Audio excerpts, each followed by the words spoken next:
Good afternoon. Good afternoon, ladies and gentlemen. You are at the House Insurance Subcommittee on Life and Health, making sure everyone's in the right place. Please excuse our late start, but we had another meeting that overwent, so we are here now. I'm going to ask if we could have a moment of prayer. If you would bow your head. Thank you. Let us pray. Dear Lord, we thank you for this day. We pray that you would be with us during this time. Help us to make the decisions that we need to make on behalf of the legislation that we consider today. In Jesus' name, amen. Thank you. We have two bills that we will be addressing today. The first one I'm going to bring up is House Bill 945, and Representative Hawkins is not able to be with us today, so I will be carrying that for him. This is a bill if it looks familiar because we have worked on this before, it's a very simple bill like we like to hear. It has to do with the state health benefit plan, and if a network should change or drop or have a provider leave the network during the plan year, they will honor those until the end of the plan year. That's basically what it says. It's on lines 20 through 34, explain it. It's a very simple, again, it just says that all parts of the state health benefit plan, public schools, and the Board of Regents will all be under that same clause. Do we have any questions? Okay, all those in favor, say aye. Madam Chair, Yes. I have one. Yes, please, if you'd like to say something. I'm going to give you the best testimony you hear all day. My name All right. is Yay and Go. Thank you. Please introduce yourself and let Just me... for the record, my name's Chuck Clay, represent the Georgia State Retires Association, and that represents about 50,000 plus around the state of Georgia. And as I said, we're for it. Thank you very much. Thank you for sharing that with us. And actually, this is a hearing only, so we don't have to take a vote on it. Are there any other comments that someone would like to say? Please, go to the podium. Thank you, Madam Chair. Good afternoon. I'm Jesse Withington. I'm the president of the Georgia Association of Health Plans. We do not have a position on this bill. I did commit to the chairman, Hawkins, that I would say that we appreciated him for working with us. We had many meetings over the interim on this topic, and so we appreciate him getting to a place where the health plans could be neutral on the bill, and thank him for working with us over the interim. So thanks. Thank you for sharing that with us. Okay. Yes, sir. Thank you, Chair Lady. Didn't we try to do something similar to this on the fully insured market in the previous session? Yes, we did. Did it die or did it? I think it did go through, but it didn't go in the signed. Senate. Yeah, it Okay. came back. Right, okay. Thank you. All right. Are there any other comments? Thank you. We will move on to the next bill. Chairman Ballinger, if you will, you want to sit down or do you want to go to the podium? Is there a place to sit? Oh, it's gone. Okay. We're House Bill 924.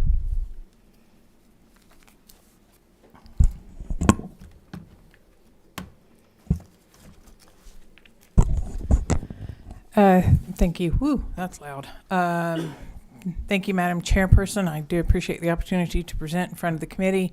I am presenting House Bill 924. The bill, I don't carry. Now, as somebody who kind of grew up in Judy and Judy non-civil, to say that I don't like a particular area is saying a lot. As somebody who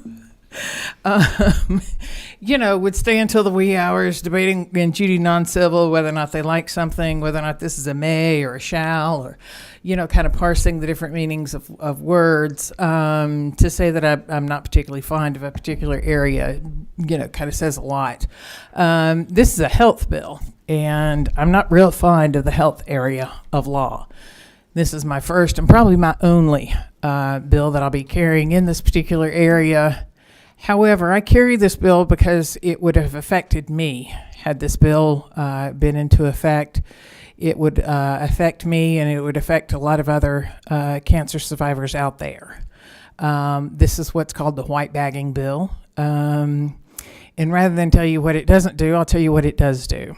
and it prohibits insurance companies from making patients go somewhere, get their medicine, and then drive to their doctor's office and then get the infusion there at a different location. Now, there'll be, it doesn't do that.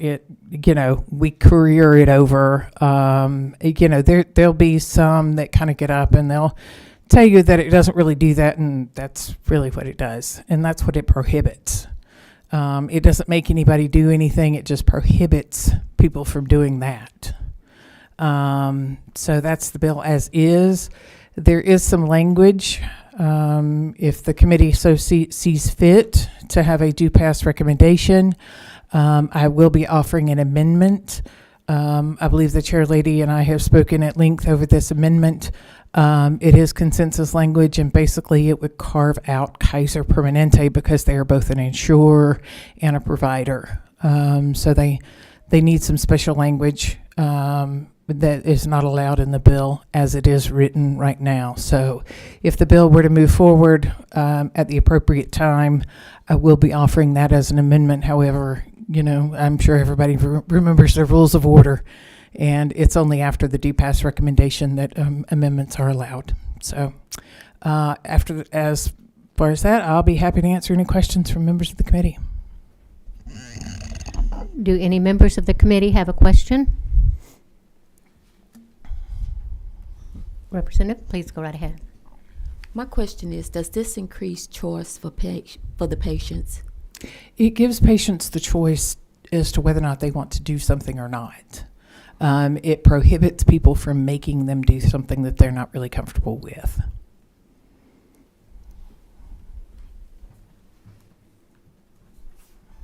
Representative Carson, Chairman Carson. Thank you, Madam Chair, and to my delegation mate, thank you for bringing this bill. Just two questions. Can you tell me about what other southeastern states that may be similar to Georgia, maybe not, or what are they doing in regard to policy, and how is it effective for them, such as the Carolinas and maybe Florida, somewhere, or Texas, or a state that would be approximate size as far as population.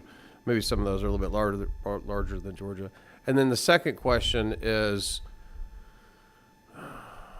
what is your expectation on how this is going to impact insurance rates? Both those questions. Right now, it's not a requirement. This is a prohibitive action. So right now, I don't anticipate that it would have any impact. Obviously, it would be limiting competitors to a certain degree. So my free market person says that anytime you limit competitors, that there is the possibility that it will drive up insurance rates. I would say patient safety would outweigh any kind of marginal increase that we see in insurance rates, but that's something for every representative to make for his or her own self. As for other states, I don't know what other states are doing. Okay. I'm not a state representative in South Carolina. Don't know what they're doing over there. Can you talk to me about the patient safety aspect? The patient safety aspect, whenever one is getting an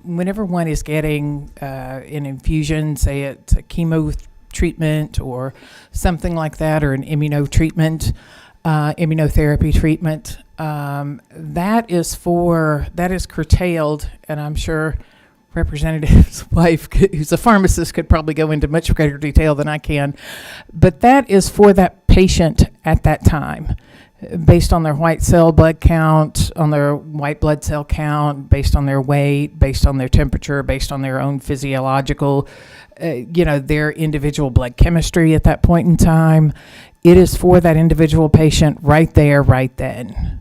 And so anytime you get away from that, the further you get away from that, the more that has the opportunity to change. Whenever I was undergoing chemo, I lost 17 pounds in, I think it was right around 9 days. Maybe it was 7 days. You really you experience a lot of ups and downs whenever you're going through something like this. So the idea that somebody's weight could drastically change, their blood chemistry could drastically change, all the while they went to get their blood work done, that medicine got mixed up and it's going over to their treatment provider to be, to be put into that individual patient. That can change dramatically. And a lot of these are sensitive.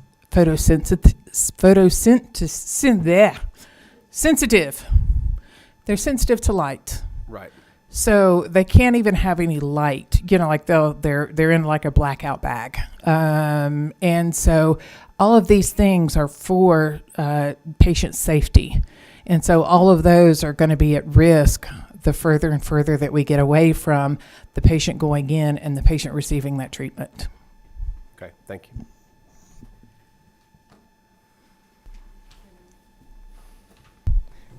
Chairman Williams. Yes, ma'am. Go ahead. Thank you very much. And thank you, Representative Ballinger, for bringing this before us today. I have a few questions. I assume we're just talking about specialty-type medications, right? That is correct. A lot of these specialty medications, they require to go to the hospital because that way they can access the 340B pricing or the specialty drug cost. Second thing I want everyone to think about is once someone hits their maximum out-of-pocket on medical, drugs, everything, once they hit that, they're covered at 100%. But don't you think plans need to be able to steer people?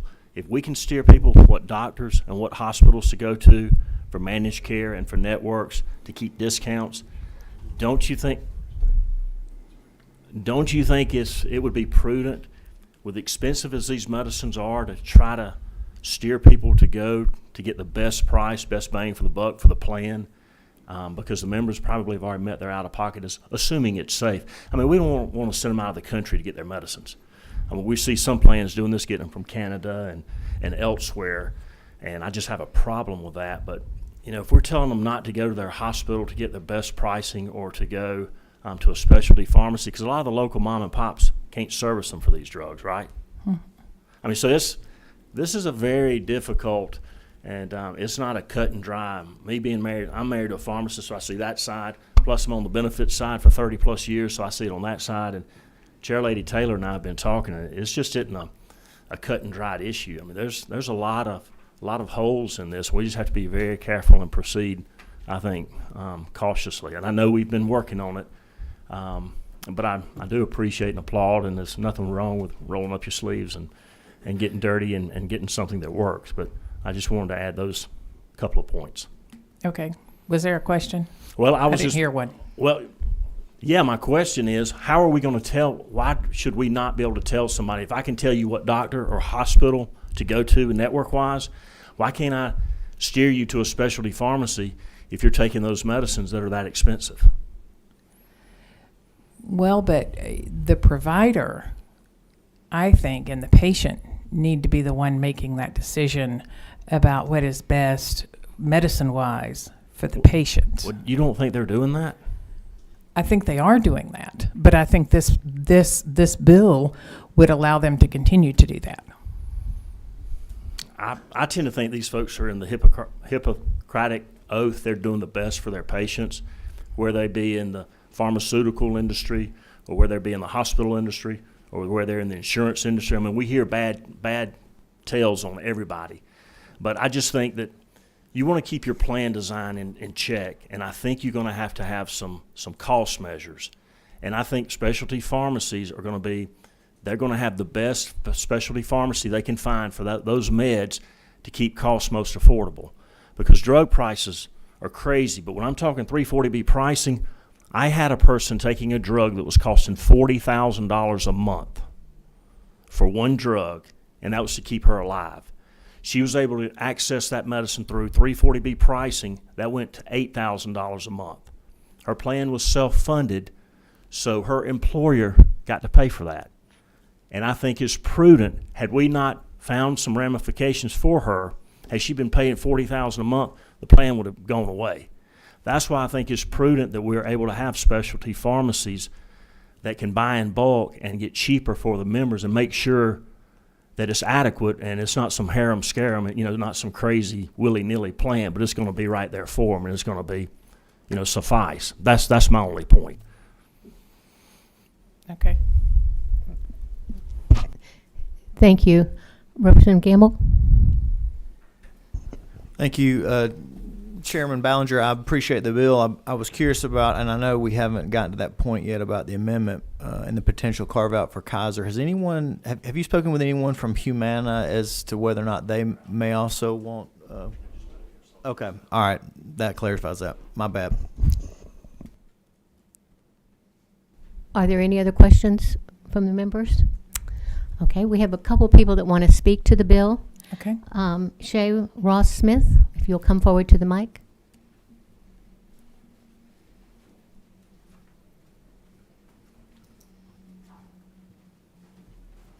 Good afternoon.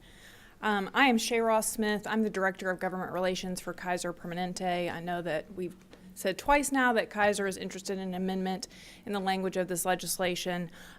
Kaiser definitely has a different model of care. You guys have heard me speak about this before, and I'm happy to speak on the specific language in the legislation that we have concerns about. There are 3 sections of concern to us. I am looking at LC 460721. I'm not sure if that coincides with what you currently have. Yes. But Section E of that legislation, it's on lines 79 through 80, is where our concerns start. This language, as we interpret it, prohibits an insurer from requiring its members to receive the provider-administered drug at a specific pharmacy. And at Kaiser Permanente, we are the insurer, we're the provider, we're also the pharmacy. When you go into our medical office, if you're a member and you're receiving an infusion treatment, it could be a chemo treatment, it could be an MS treatment, our pharmacy that's in that same medical office is providing that service to that member. If this language were to pass, Kaiser would no longer be able to steer our member to our pharmacy to receive those services. It would actually allow for a member to white bag Kaiser, receive the drugs from outside Kaiser, bring them in for an infusion. So that's why we have concerns with Section E. Similar, we have concerns with Section F. This has a very similar impact. The language would open up KP's network, allowing members to receive provider-administered drugs from any pharmacy. Again, we are different. We steer our members to our pharmacy when they're receiving these infusions. In our medical offices, we have 3 medical offices, large medical offices that do this throughout Metro Atlanta. If a member were to go to one of our in-network hospitals, they would receive those the drugs at that hospital. We do not have a white bagging program. So in the off chance that a member is referred to a hospital to receive an infusion treatment, then they would receive those drugs at that hospital as well. The last section of concern to us is Section I, that's lines 90 through 92. And you're going to hear me say the same thing again. This really just opens up our members' ability to go see any provider, any pharmacy to receive these services. We are an in-network HMO. Again, we have our own providers, we have our own pharmacy, we have the medical office, and we are the insurer. We want to maintain that integrated network as a true HMO in Georgia. I'm happy to answer questions if anyone has them. Does anyone have a question?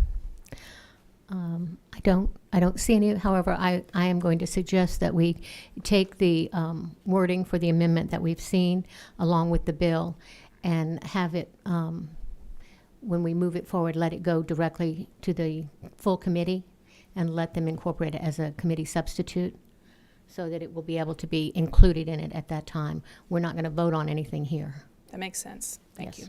All right. Any other questions? Okay. Thank you very much. Thank you, Madam Chair. Thank you, Committee. All right. Next would be Jesse Weatherington.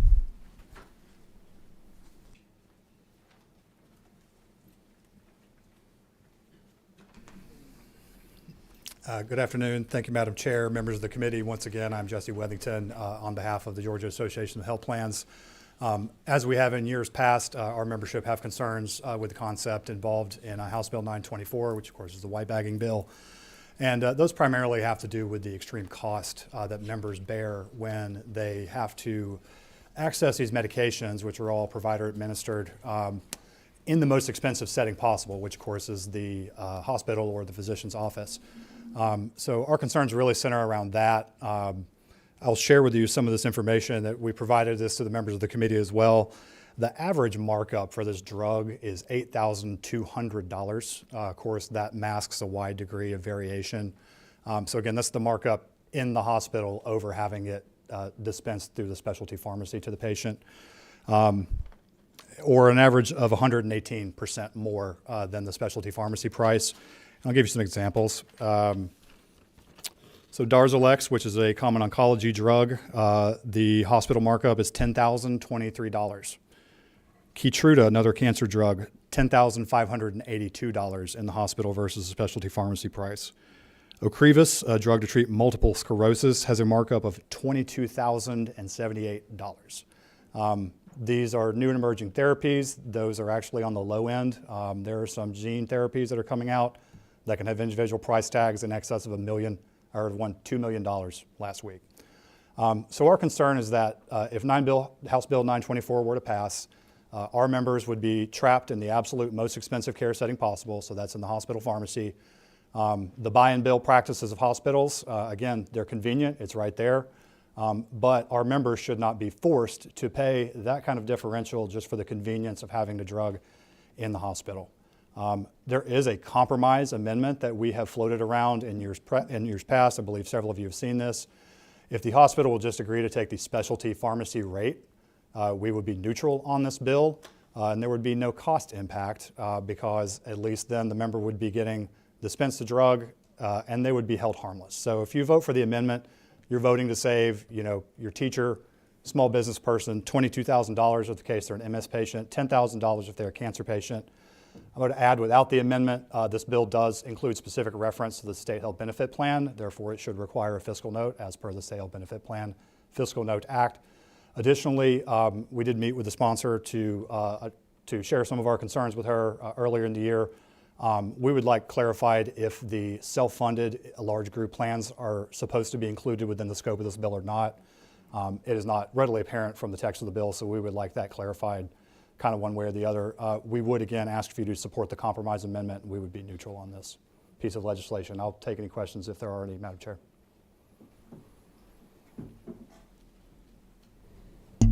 Yes, sir. Please ask your question. Just real quick, and no offense to the bill author, this is just for argument's sake only here. What is the current situation if we didn't pass this bill in any form? What are we looking at right now on the ground? Yes, sir. So good question. About half of we have 8 carriers that are members of our association. About half of them do not even engage in white bagging to begin with. So this isn't even a widespread practice in the industry. But those that do would continue to be able to do what they're doing now, which is to say, we have this drug available through a specialty pharmacy. We can ship it to you by the date that you need your treatment. Additionally, the issue of access and patient safety has been brought up. Every carrier that has a white bagging policy has an exceptions policy. So where if they show up and their biomarkers are off for the test that day, they can get the formulation that they need in the office, in the facility that day, because we don't want them to miss a course of therapy. And so there are ways for people to get these drugs today. The access issue is really not there. The safety issue is really not. The supply chain is the same for these drugs. This is about the revenue generated by these drugs in certain care settings versus other ones.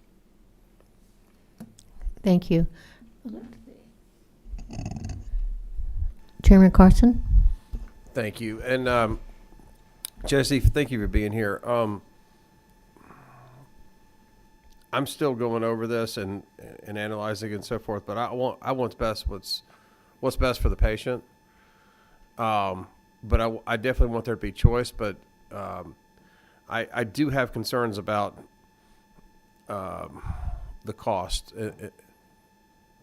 and it would be to all policies. So you just mentioned several prescriptions, and I presume those are more or less for cancer type drugs, correct? 2 were, 1 was for MS. Okay, so when you say $8,000 price difference and $10,000 price, are you talking per month, per year? What are your reference points for those? That is per dose over the specialty pharmacy rate. So on the frequency depends on how much the dosage is. Correct, and whatever treatment modality that particular patient's on. And many times it could be per month or what have you. Could be. And another important note is that there's 2 parts to each one of these claims. There's a professional application fee for that individual who's actually giving the drug to the patient. So they're still going to be able to generate revenue from that claim. This information is about the actual drug cost. Madam, Jesse, the sponsor mentioned patient safety, and I think everyone here is in favor of patient safety. There are concerns. And I want you to understand. I want everybody to understand. I'm just still gathering information. I wasn't as intimately involved in this the past 2 years.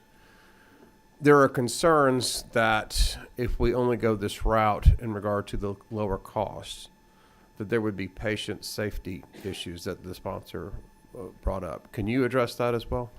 So the issue is on, I guess, the supply chain of the drug versus if we ship it to the patient's house. A lot of times they're shipped directly to the facility or the doctor's office, and so there is less of an issue if it goes straight from the specialty pharmacy to the site they would have gotten the drug at anyway.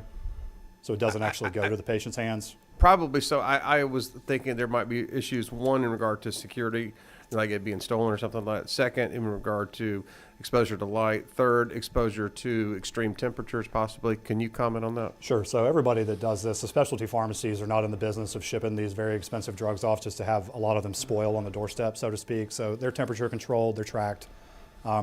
Could you come up with some scenario where somebody left it in their car for a few days? Sure. Because they forgot about it. By and large, that's not what happens. These patients know the drugs are coming, or they go straight to the facility or the doctor's office. They're in a climate-controlled box that's tamper-proof, and they're tracked. It would not be a very successful business model for us to routinely lose or spoil $10,000, $20,000 vials of drugs. And then at that point, we would have to pay for the drug to be dispensed at the facility anyway. You would have to pay for it a second time? That we would not want the patient to go without. So at that point, our policies would say, hey, you're going to get that drug anyway, and we're going to pay this inflated price. Well, if I may, let me just mention, I think what Chairman Williams, just going through a hypothetical. And again, I'm trying to learn. So someone has liver cancer. I'm just throwing out, and they need a dosage, and this dosage costs, $5,000. And we adopt a policy such that that can go from a specialty pharmacy straight to that person's doorstep, rather than going to the hospital where the infusion is done or what have you. And they're out of town, and then it sits on their doorstep, and it's a hot Georgia sun, and the dosage becomes spoiled. What happens at that point? I mean, this is the expensive box of medicine. I think at that point, we would want them to get their next scheduled treatment from either the facility or the professional. We would they would get it dispensed at the location, so not white bagged. And then we and the patient would have to either pay more, or we would hold that patient harmless. It would depend on their particular plan sponsor and what their coverage design looked like. So I don't think it's uniform across the board. So would the patient who had that very expensive dosage shipped to their front doorstep, would they be on the hook for the copay on a large amount, or is that up to every individual policy? I don't believe that would be the case, but I would want to check with the ones that actually do have white bagging policies before I answered off the cuff and told you something mistaken. Okay. Thank you, Madam Chair. But I do know that all four have exceptions policies so that in exigencies, patients can get drugs on scheduled treatment days. Thank you. Are there any other questions from the members? I don't see any. Thank you very much for sharing your information. Next, Anna Adams.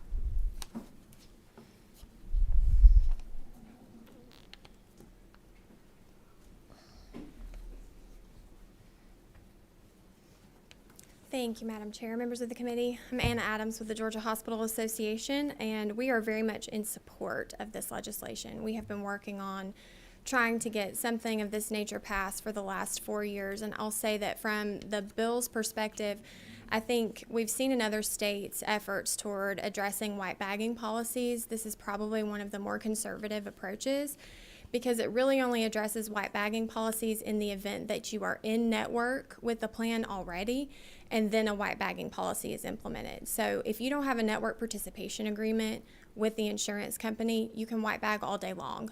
We just want to make sure that patients have options when it comes to how they are acquiring their drug. And so I have shared with you all today, and you have in your folder an infographic, just what is white bagging, because I know it can be very confusing.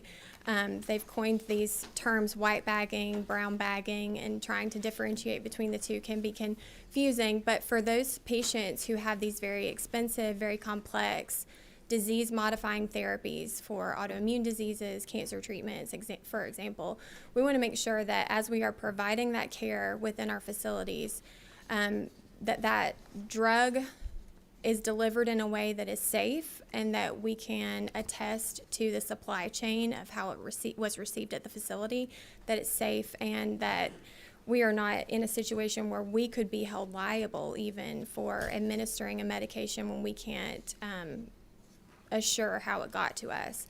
So I am happy to answer any questions if you have them. I've looked up, we've got 8 states so far in the United States who have addressed white bagging. It's a fairly new practice. From an insurer's perspective, I'll have you know, though, that the federal government is looking into white bagging policies and has some of the same concerns that we've laid out here. So I think if Georgia were on the path to address this, this provides options for the patients. If the patient wants to do a white bagging policy, they would still have that choice. But it prohibits the insurers, if you already have that network agreement, from coming in after the fact to say you cannot use your own pharmacy, you have to use ours. And so we think it's a fair split. Are there any questions from the members? I don't see any questions. Thank you for your information. Thank you. Would you like to go back to the podium? And Chairman Ballinger, you may have some closing remarks.